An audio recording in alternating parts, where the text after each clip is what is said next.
Ibinigay na ng Police Security Protection Group o PSPG ang kulang na allowance sa mga tauhan nito na nag-duty sa papal visit. Ito ang balita ni Leia Ilagan. Mahaba ang pila sa ikalawang palapag ng Police Security and Protection Group o PSPG sa Camp Crame.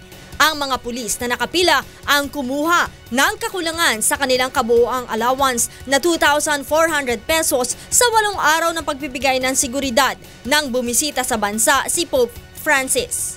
Paliwanag ng budget officer ng PSPG na si Police Superintendent Evangeline Martos, nagkaroon ng delay sa release ng allowance dahil na rin sa pakikipagpalit ng ilan nilang pulis ng duty sa kanilang mga kasamahan na wala sa master list.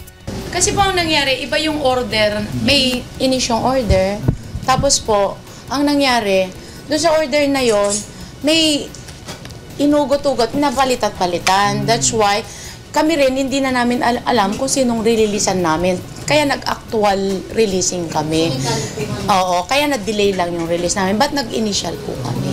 Batay sa tala ng PSPG, 546 na miyembro nila ang kasama sa order na nakatanggap lamang ng 700 piso sa halip na 2,400 pesos. Na-identify namin to fair and square na kung sino talaga, kung ikaw talaga, nag-duty ka, and then we will release it. Yun po yung nangyari. So, walang hidden ano doon po.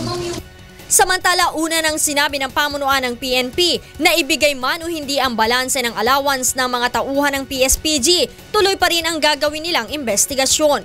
Kung mapapatunayang ibinulsa ang allowance na dapat ay para sa mga naghirap na pulis, tiniyak ng pamunuan na kasong administratibo ang kakaharapin ng nasa likod nito.